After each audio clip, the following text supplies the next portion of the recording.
பார்க்க போகிற டாபிக் வந்து இந்தியன் இண்டிபெண்டன்ஸ் ஆக்ட் 1947. இது முக்கியமான act, Indian independence act.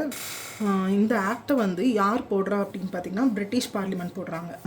July மாதம் 1947 போடுறாங்க. 18th ஜூலை 1947 போடுறாங்க. எதுக்குன்னா பிரிட்டிஷ் ரூலை என் பண்ணிக்கிறதுக்காக, அவங்களோட ரூலை வந்து அவங்க என் பண்ணிக்கிறதுக்காக இந்த ஆக்டை போடுறாங்க. எதனால இந்த ஆக்ட் வந்துச்சு அப்படின்னா வேர்ல்டு வார் 2 ஒரு ரீசனாக இருக்குது. ஏன்னா வேர்ல்டு வார் 2னால நிறைய எக்ஸ்பென்ஸ் ஆச்சு. பிரிட்டிஷ் வந்து கொஞ்சம் கொஞ்சம் எக்ஸ்பென்ஸில் வீக் ஆகிட்டாங்க. அப்புறம் குவிட் இந்தியா மூமெண்ட் வந்து மகாத்மா காந்தி தான் ஆரம்பிக்கிறார் இந்த போராட்டத்தை. இது வந்து 1942 நடக்குது. 42 என்ன சொல்கிறாங்கன்னா வெள்ளையனே வெளியேறுன்னு ஒரு பிரிட்டிஷ் லீவ் இந்தியா இம்மீடியட்லி அப்படின்னு சொல்லிட்டு.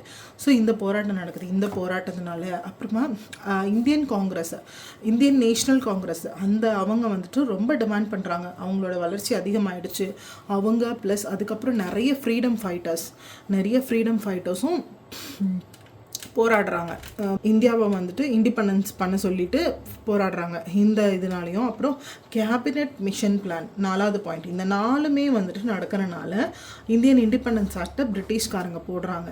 கேபினட் மிஷன் பிளான்னா என்னென்னா, இப்போ வந்து கான்ஸ்டிடியூஷன் நம்ம எதுக்காக இந்த ஆக்ட்ஸ் எல்லாம் பார்க்குறோம், கான்ஸ்டிடியூஷன் எப்படி உருவாச்சு, அதுக்கு முன்னாடி நடந்ததெல்லாம் என்ன.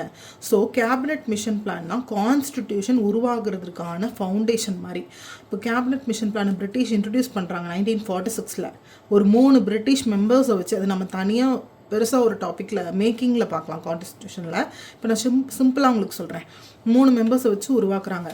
இந்த இதில் என்னன்னா கான்ஸ்டிடியூஷன் அசம்பிளி, அதாவது உருவாக்குறதுக்கு கேபினட் மிஷன் பிளான் அப்படின்றது உருவாக்குறதுக்கான ஃபவுண்டேஷன் பேஸு.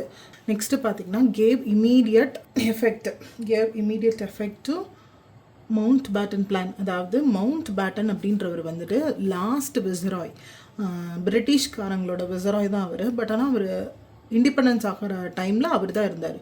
ஸோ அவர் ஒரு பிளானை ப்ரப்போஸ் பண்ணுறாரு, ஒரு பிளானை சொல்கிறாரு. என்ன அப்படின்னா, பிரிட்டிஷ் வந்து வெளியேறிடுவாங்க, இந்தியாவை விட்டு வெளியேறிடுவோம். இந்தியா பாகிஸ்தான் அப்போ ஒட்டுக்காக தான் இருந்துச்சு. ஸோ இந்தியாவையும் பாகிஸ்தானையும் பிரிச்சிடலாம், பார்ட்டிஷன் பண்ணிடலாம். ஏன்னா முஸ்லீம்க்கு அப்போது முகமது ஜின் அப்படின்ற ஒருத்தர் இருந்தார். அவருக்கும் முஸ்லிம்ஸ் அவங்கெல்லாம் தனியாக வேணும், அப்படி செப்பரேட்டாக வேணும்னு சொல்லி பாகிஸ்தான் ஒரு கண்ட்ரி வேணும்னு கேட்டனால ஸோ இது ரெண்டையும் பிரிச்சிடலாம், இந்தியா பாகிஸ்தான் அப்படின்னு சொல்லிட்டு முடிவு பண்ணுறாங்க.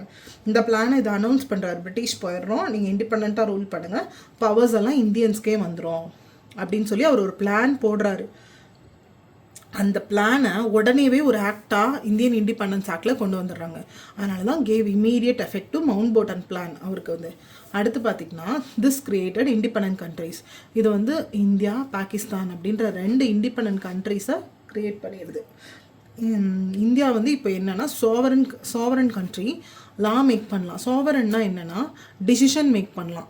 டிசிஷன் வந்து அதர் கண்ட்ரீஸ், வெளியில் இருக்கிற கண்ட்ரீஸ் வந்து டிசிஷன் பண்ணணும்னு கிடையாது. பிரிட்டிஷ் இவ்வளோ நாள் அவங்க ரூல் பண்ணாங்கல்ல, ஸோ அவங்க வந்து பண்ணணும்னு கிடையாது. ஸோ சோவரன் மாறிடுச்சு. இண்டிபெண்டன்ஸில் இந்தந்த சேஞ்சஸ்லாம் நடக்குது. சோவரன்னா அதோட மீனிங் அதுதான். இப்போ லா அவங்களே இந்தியன்ஸே மேக் பண்ணிக்கலாம். ஆனால் 200 years பார்த்திங்கன்னா பிரிட்டிஷ் வந்து இந்தியாவை ரூல் பண்ணியிருக்காங்க. ஸோ இப்போ வந்து இண்டிபெண்டன்ஸ்க்கு அப்புறம் அவங்க வெளியே போகிறாங்க. Constitution assemblies became powerful. இப்போ வந்து கேபினட் மிஷன் பிளான் மூலியமாக தான் கான்ஸ்டியூஷன் உள்ளே வருது. பிரிட்டிஷ்காரங்க தான் கொண்டு வராங்க. இதுக்கப்புறம் அது கான்ஸ்டிடியூஷன் அசம்பிளி இண்டிபெண்டன்ஸ்க்கு அப்புறம் ஒரு பவர்ஃபுல் ஆகுது. யார் அதை லெட் பண்ணுறா அப்படின்னு பார்த்தீங்கன்னா ஜவஹர்லால் நேரு, டாக்டர் B.R. அம்பேத்கர். இவங்க தான் வந்து இந்த கான்ஸ்டியூஷன் அசம்பிளியை ரன் பண்ணுறாங்க. 1947 இண்டிபெண்டன்ஸ் கிடச்சதுக்கப்புறம் இதை வந்து 3 yearsஆக மேக் பண்ணி 1950 வந்துட்டு ஜானில் வந்துட்டு கான்ஸ்டியூஷன் அசம்பிளியாக மாறுது. இது தனி டாபிக், பெரிய டாபிக். நம்ம நெக்ஸ்ட்டு அதை பார்க்கலாம், அந்த மேக்கிங் ஆஃப் கான்ஸ்டியூஷனில் அந்த டாபிக் பார்க்கலாம். பட் இந்த ஆக்டில் நடந்த சேஞ்ச் பார்த்திங்கன்னா கான்ஸ்டியூஷன் அசம்பிளி பிகம் பவர்ஃபுல். அடுத்தது பாரமவுன்சி ஓவர் பிரின்ஸ்லி ஸ்டேட்ஸ் எண்டட். பாரமவுன்சி அப்படின்னா என்ன, வாட் இஸ் பாரமவுன்சி? இப்போது பிரின்ஸ்லி ஸ்டேட்ஸ் இருக்காங்க. பிரின்ஸ்லி ஸ்டேட்ஸ் நான் எவ்வளோ சொன்னேன், 562 ஸ்டேட்ஸ் இருக்காங்கன்னு சொல்லிட்டு. ஸோ இவங்களெல்லாம் அத்தாரிட்டி பண்ணது யார் அப்படின்னா பிரிட்டிஷ்காரங்க தான். பிரிட்டிஷ்காரங்க அத்தாரிட்டி பண்ணும்போது இப்போ வந்து அவங்க வெளியேறினோடனே இந்த பிரின்ஸ்லி ஸ்டேட்ஸ்க்கெலாம் அந்த அத்தாரிட்டி பாரமவுன்சி வந்து எண்ட் ஆகிடுச்சு. ஸோ அவங்க என்ன பண்ணணும்னா அந்த 562 ஸ்டேட்ஸும் இந்தியாவோட ஜாயின் பண்ணணும். இல்லைன்னா பாகிஸ்தானோட ஜாயின் பண்ணணும், இல்லைன்னா அவங்க இண்டிபெண்ட்டாக இருக்கணும். இதுதான். ஆனால் டெம்ப்ரவரியாக கொஞ்ச நாள் இண்டிபெண்ட்டாக இருந்தாங்க. ஆனால் ஃப்யூச்சரில் பார்த்திங்கன்னா சர்தார் வல்லபாய் பட்டேலோட எஃபர்ட்ஸ்னால இவங்கெல்லாம் இந்தியாவில் அப்படி ஜாயின் பண்ணிக்கிட்டாங்க. ஸோ அது ஆனால் பாரமௌன்சி ஓவர் பிரின்ஸ்லி ஸ்டேட்ஸ் எண்ட் ஆகிடுச்சு. பிரின்ஸ்லி ஸ்டேட்ஸ் வந்து இப்போ இண்டிபெண்ட், பிரிட்டிஷ் வந்து கண்ட்ரோல் கிடையாது அப்படின்றது தான் அந்த பாயிண்ட்டு. அடுத்தது எஸ்எஸ்ஐ அபாலிஷ்ட் அப்படின்னா secretary of state of India abolished. இப்போ பிரிட்டனில் வந்துட்டு அங்கே வந்து இந்த இந்த இயக்கத்தை வச்சுருந்தாங்க. பட் ஆனால் இப்போ அந்த இதை வந்து அபாலிஷ் பண்ணுறாங்க. செக்ரட்டரி ஆஃப் ஸ்டேட் ஆஃப் இந்தியான்ற போஸ்ட்டை வந்து ரிமூவ் பண்ணிடுறாங்க. அடுத்தது discontinue the appointment of civil servants. இப்போ பிரிட்டிஷ் ஆளும்போது என்ன பண்ணுவாங்கன்னா, சிவில் சர்வன்ட்ஸ்னால் யார்? ஐஏஎஸ் படிக்கிறவங்க, இந்த மாதிரி ஐசிஎஸ் எக்ஸாம். அப்போ வந்து ஐசிஎஸ்ன்னு சொல்லுவாங்க, ஐசிஎஸ் எக்ஸாம். இப்போ வந்து யூபிஎஸ்சின்னு சொல்கிறாங்களா, அதை யூபிஎஸ்சி நேம் வந்து 1950 மாறுச்சு. அதுக்கு முன்னாடி ஐசிஎஸ். ஸோ அந்த போஸ்ட்டில் இருக்கிறவங்கள பிரிட்டிஷ் வந்து அப்பாயின்மெண்ட் பண்ணுவாங்க படித்து எழுதும்போது. ஸோ இப்போ அந்த அப்பாயின்மெண்ட் வந்து அவங்க பண்ண தேவையில்ல, இந்தியன்ஸோடு தான் அவங்களே பார்த்துக்கிற மாதிரி. So discontinued appointments of civil சர்வன்ஸோட அப்பாயின்மெண்ட் வந்து பிரிட்டிஷ் பண்ண தேவையில்லை, இந்தியன்ஸ் பண்ணிக்குவாங்க அப்படின்றது அதோட மீனிங். நெக்ஸ்ட்டு பார்த்திங்கன்னா, dropped the title of emperor of India by the king of England. அதாவது பிரிட்டிஷோட emperor of India, king of England, இந்த மாதிரி டைட்டில்ஸ்லாம் பிரிட்டிஷ்க்கு இருந்துச்சு. ஸோ அந்த டைட்டில் வந்து இப்போ அவங்க பிரிட்டிஷ்காரங்க வெளியேறினோடனே அந்த அத்தாரிட்டி வந்து அவங்களுக்கு போயிடுச்சு. ஸோ அந்த டைட்டில் வந்து அவங்களுக்கு இல்லை. No emperor of India. இந்தியாவுக்கு எந்த எம்பரரும் இல்லை, எந்த கிங்கும் கிடையாது. அடுத்தது crown ceased to be source of authority. க்ரௌனை வந்து சீஸ் பண்ணிட்டாங்க அப்படின்னா பிரிட்டிஷ் கிங்கு குவின்ஸை தான் நம்ம வந்து க்ரௌன் அப்படின்னு சொல்லுவோம். ஸோ அவங்க அத்தாரிட்டி வந்து இப்போது பீப்புள் ஆஃப் இந்தியா தான் அந்த அத்தாரிட்டி. ஓகேவா? பிரிட்டிஷ் க்ரௌனோட அத்தாரிட்டி போயிடுச்சு. அந்த இப்போ வந்து ஒரு சிம்பிளான விஷயம், இந்தியா வந்து இண்டிபெண்டன்ஸ் ஆகிடுச்சு. ஸோ பிரிட்டிஷோட எந்த அதிகாரமும் இந்தியாவில் இல்லை. ஸோ அதை தான் இத்தனை பாயிண்ட்ஸாக சொல்கிறாங்க. எஸ்எஸ்ஐ அபாலிஷ் பண்ணிடுறாங்க, செக்ரட்டரி ஆஃப் ஸ்டேட் ஆஃப் இந்தியாவை அபாலிஷ் பண்ணிடுறாங்க, க்ரௌன் அவங்களுக்கு அந்த டைட்டில் இல்லை, எம்பரர் ஆஃப் இந்தியா இல்லை, அப்புறம் British king lost veto power. Veto பவர்னா என்ன? Rejection of law. இப்போ ஒரு லா வந்து போடுறாங்க லெஜிஸ்லேட்டிவ் கவுன்சிலில், அந்த லாவை வந்து யார் ரிஜெக்ட் பண்ணுவா? பிரிட்டிஷ் ஃபஸ்ட்டு ரிஜெக்ட் பண்ணுவாங்க. இது நம்ம போய் ஒரு லா கேட்குறோம் அப்படின்னா ரிஜெக்ட் பண்ணுறதுக்கு அவங்க பண்ணுவாங்க. பட் இப்போ அந்த பவர் அவங்க லாஸ் பண்ணிட்டாங்க. ஒரு இண்டிபெண்டன்ஸ் இந்தியா ஆனவுடனே அவன் பிரிட்டிஷ்காரனோட பவர் எதுவுமே இல்லாமல் போகுது. ஸோ அதை தான் ஒவ்வொரு பாயிண்ட்ஸாக கொடுத்துருக்காங்க, இந்த 9 பாயிண்ட்ஸாக. இந்த 9 பாயிண்ட்ஸ் தான் ரொம்ப இம்பார்ட்டண்ட். அவ்வளோதான், இண்டிபெண்டன்ஸ் ஆகிடுச்சு. ஸோ என்னென்ன மாற்றங்கள்? பிரிட்டிஷ் போயிடுச்சு, ஸோ பவர் எல்லாமே இந்தியாவுக்கு ட்ரான்ஸ்ஃபர் ஆகிடுச்சு. அதுதான் பிரின்ஸ்லி ஸ்டேட்ஸ் வந்து இப்போ இண்டிபெண்ட் ஆகிடுச்சு. நம்ம கண்ட்ரி வந்து சோவரன் கண்ட்ரி ஆகிடுச்சு. சோவரன்னா என்ன?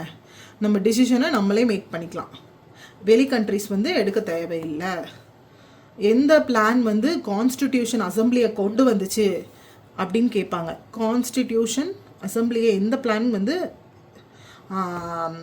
லெட் பண்ணுச்சு, எந்த பிளான் வழிவகுத்துச்சு அப்படின்னா அது இதுதான், இண்டிபெண்டன்ஸ் ஆக்ட் தான். கேபினெட் மிஷன் பிளான் வந்து 1946 அது வந்துச்சு.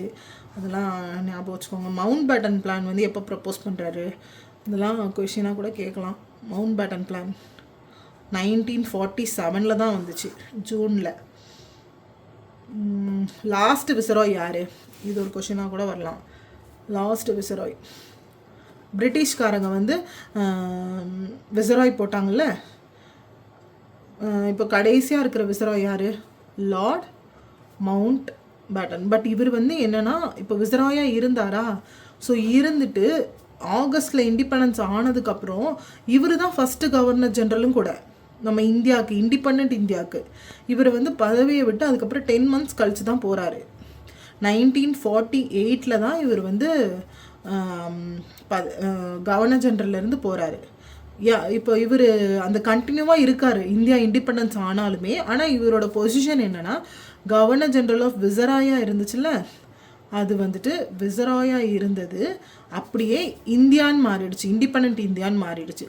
ஸோ இவர் 10 months பண்ணிவிட்டு 1948 போகும்போது யார் வரானா? ராஜகோபாலாச்சாரி அப்படின்ற ஒருத்தர் வரார். இவர் தான் ஃபஸ்ட்டு இந்தியன் கவர்னர் ஜெனரல். ஓகேவா? அவ்வளோதான்.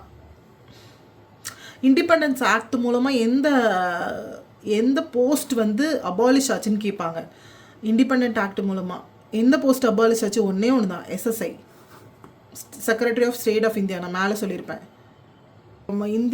இந்தியா பாகிஸ்தான் அப்படின்ற ஒரு பார்ட்டிஷனை உண்டு பண்ணுது. பார்ட்டிஷன் உண்டு பண்ணி இது தனி கண்ட்ரி, இது தனி கண்ட்ரி. இந்தியாவை வந்து சோவரன் கண்ட்ரியாக மாற்றிருச்சு. இண்டிபெண்ட் டிசிஷன் எடுக்கலாம். அப்புறம் கான்ஸ்டிடியூஷன் அசம்பிளி எடுத்து கொண்டு வராங்க. கான்ஸ்டியூஷன் அசம்பிளி எம்பவர் பண்ணுது இந்த ஆக்ட் தான். அப்புறம் செக்ரட்டரி எஸ்எஸ்ஐயை வந்து அபாலிஷ் பண்ணுறாங்க. இதெல்லாம் லைட்டாக ரீகேப் பார்க்குறோம். பிரிட்டிஷ் வந்து அப்பாயின்மெண்ட் பண்ணுறதை என் பண்ணிருச்சு. இந்தியன்ஸ் தான் இனிமேல் அப்பாயின்மெண்ட் பண்ணுவாங்க சிவில் சர்வன்ஸை. அடுத்து பார்த்திங்கன்னா removed India's veto power. British கிங்கோட வீட்டோ பவரை ரிமூவ் பண்ணியாச்சு. கவர்னர் ஜெனரலில் வந்து கான்ஸ்டியூஷனல் ஹெட்டாக போடுறாங்க. பிரிட்டிஷ் பாரமௌன்சி பிரின்ஸ்லி ஸ்டேட்ஸ்லேருந்து போயிடுது. இதெல்லாமே தான் பாயிண்ட்ஸ். உங்களுக்கு ஏதாச்சும் டவுட் இருந்துச்சுன்னா கமெண்ட் செக்ஷனில் கேளுங்க. இது ரொம்ப இம்பார்ட்டண்டான ஆக்ட்டு, ரொம்ப ஈஸியாகவும் கூட இருக்கும். இஃப் எனி டவுட்ஸ்னால் கேளுங்க, கண்டிப்பாக இல்லை ஆன்சர். நெக்ஸ்ட்டு அடுத்து மேக்கிங் ஆஃப் த வீடியோவில் பார்க்கலாம். Thank you so much.